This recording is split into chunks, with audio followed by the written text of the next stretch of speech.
Hey, and welcome to this tutorial on how to play exactly like you on the tenor banjo. Today we're going to learn this tune in the key of C and how to play it 3 different ways. We're going to learn how to play the chords as if we were in a band context, how to play the single note melody if we were just playing with a guitarist or a rhythm section, and how to play it solo, how to play a chord melody arrangement of this song. So let's start out by looking at what we're going to do most commonly as a banjo player. Primarily, we are part of the rhythm section. So we're going to be playing quarter notes, we're going to be filling out the sound along with, at least a bass player, perhaps a piano player and a drummer as well. That would be sort of a complete rhythm section in the New Orleans traditional jazz style. There's a few really important things for us to know as a rhythm section player. Probably the first thing we're going to take note of when we're looking at this tune is the form. So Exactly Like You, which is the tune we're looking at, is a very standard form. It's an AABA form, which means it has 2 different sections, an A section and a B section. The A is 8 bars long, happens again. The next 8, the third 8 of the tune, is a B section. It's a completely different section. Then we return to that original section. It's 32 bars long, so 4 8-bar sections. A, B, A. The other thing we need to know, obviously, is the harmony of the tune, the chord progression. So Exactly Like You has a lot of very common progressions in it. The A section is 1 for 2 bars. So in this case, C, because we're in the key of C, 1, a tonic C. Then it goes to the 2 dominant chords, so D7, we could just play a D triad as well, and then 5, so that's G. So that's 2 bars on each of those chords. We resolve back to C every time in this tune. 1, 2, 1, 2, 3, 4. C, 2 bars to D, da, da, da, da, G, back to C.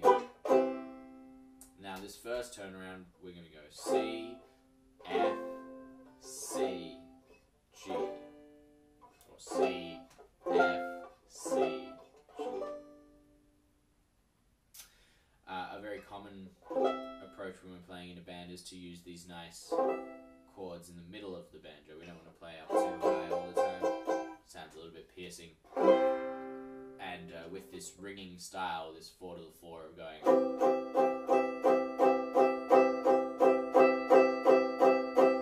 we have open strings, sometimes a little bit less easy to control. So in the middle is nice here. I know why I wear D7, da, da, da, da. Play G7. C, F, C. Why should we spend money, second A, on a show or 2? No one does those love scenes exactly like you. Now in this second A, we're going to play a dominant chord to get us into our 4 chord. So Exactly Like You, C7.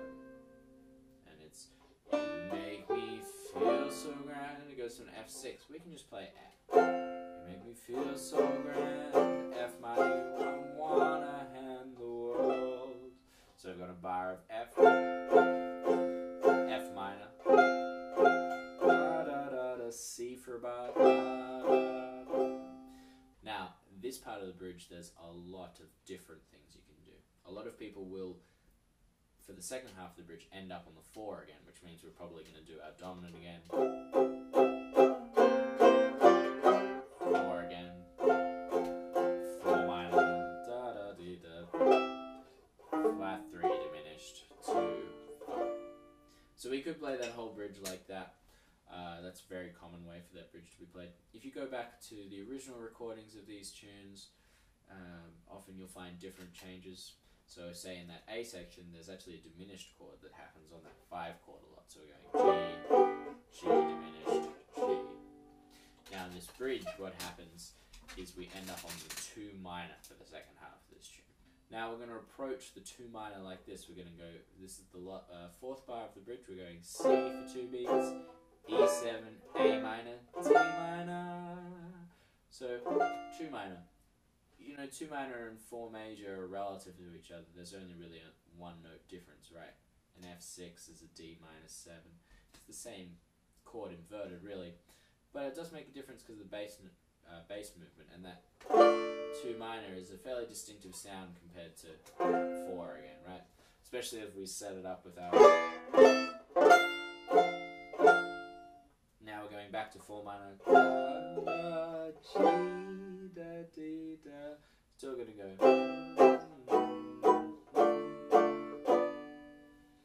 So there's the 2 bridges. Let's play it with the earlier changes. So from the 30s, we're going like this: 2, 1, 2, 3, 4. F for a bar, F minor for a bar, C, E7, A minor, D minor, F minor, G, C, E flat diminished, D minor, G7, C, da, da, do, do. And then gets back to our A section. So we've got that AABA form. You know, we've got the 1 for 2 bars, 2 dominant for 2 bars, 5 for 2 bars with our turnarounds in the A sections. In the bridge, we're going to go 4, 4 minor for a bar, C. Depending where we're going, we might go C7 to 4, 4 minor again, throw in a turnaround, 1, flat 3 diminished, 2, 5. Or we could be sticklers, we could play as closer to the original version. We could go to D minor, da dee da da da, 4 minor, 5, and then do our turnaround. They're all good options, and often as the banjo player, you might not get to dictate what changes everyone plays unless you're band leading. So it's important to keep your ears open and see what everyone else is playing. If they're playing 4 and 4 minor, why not play 4 and 4 minor? You know, it's about playing good music with each other. It's not about being right on the bandstand. But it's nice to know that I originally went to 2 minor. Alright, now let's talk about probably a rare context for us to play this tune in, is how to play it as a single note melody. So say if we were playing this with a guitarist, so they're playing the chords, we don't want to play a chord melody with them in a duo setting or a trio setting, because they're already playing the chords. We're going to kind of clutter up the harmony and take up a lot of space. So let's play as if we were a horn player, we're just playing the single note melody. So we're starting on our E, which is the 3rd of the chord. Remember, we start on the C chord, the tonic chord of this tune. Now we descend in 4ths, which is fairly angular. We go E, down to B, D, falls down to A, then we go up a 3rd. I know why I've waited. It does exactly the same melodic phrase of the next chord, so it reharmonizes it really. Oh, why I've been blue. That's over D7, we're going like that. So we'd have the 9th, 13th, root, 5th, flat 7. D7. Then we're going to G. We start this on the B, so the 3rd again. 3rd down 4th, so B, F, A, E, G, G.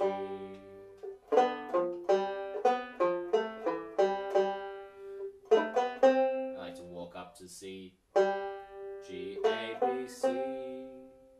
Now you could one note that, so you just go exactly like you, or exactly like you. So do an octave there. Now again, like the chord progression, the melody is the same every time. So the next A section would be the same again.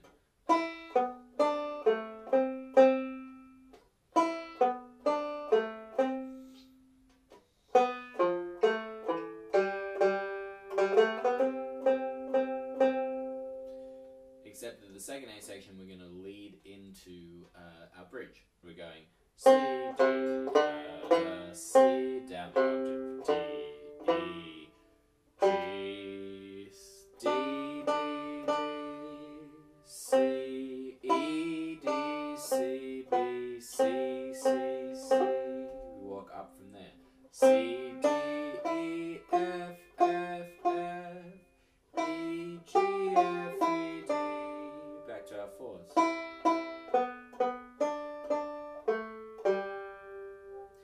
E, E, B, B, D, D, A, G.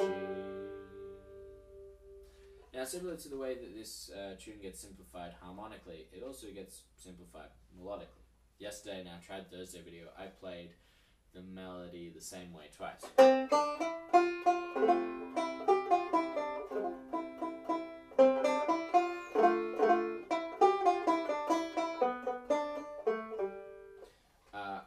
I've heard that on a lot of gigs. That's the way I hear it in my head without really thinking about it.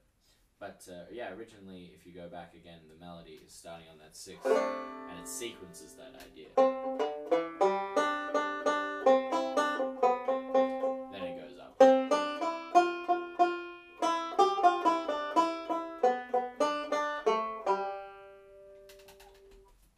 Okay, finally, let's talk about how we play this as a chord melody. So we're going to move the melody up an octave. So now it's on the 7th fret of our top string. We're playing a nice open C shape. We're leaving our bottom 2 strings ringing. We've got our first finger on the 5th fret of the D string, our 3rd finger on the 7th fret. We do our melody there, so, and we leave those 2 bottom strings ringing as we do that. Come back for our C form 1 like that. So E, B, D, A, C, C. Now next chord we're going D9.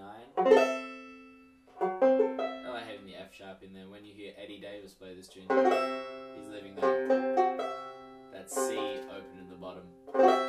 It's nice. I prefer the F sharp there at the bottom.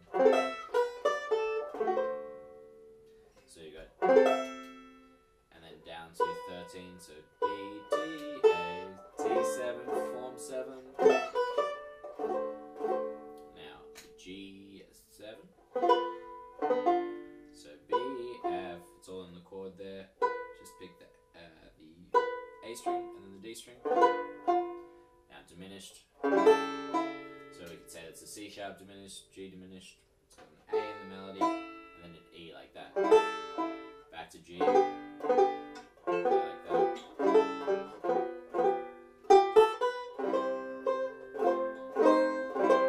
Play C, F, C. I don't think the octave is there soon.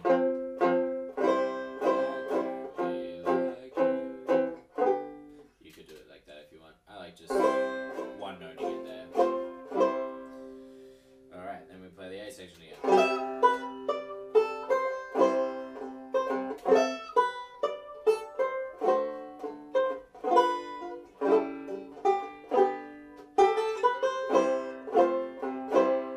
Now, we would go up in our melody. So yesterday, I just played the same melody twice. But let's try it with the original melody. So we're going to go, so an F6 like this, C, C's the melody. When we get to 4 minor, play an F minor down here, so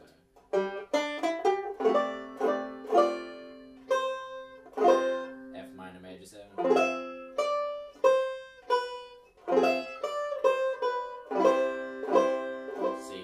again there. Now we do our E7 A minor. So that's C, E7 form 7, so we got the D in the melody, A minor form 5, so we got the E in the melody, D minor form 3 gives us F in the melody. So those first 4 bars like that.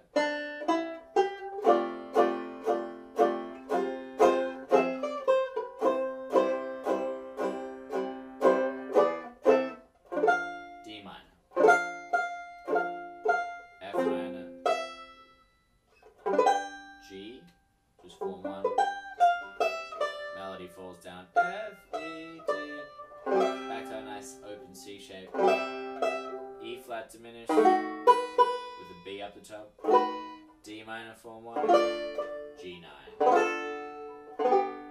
with the melody falls down to a G. So that full bridge is like this, 1, 2, 3, 4, 1.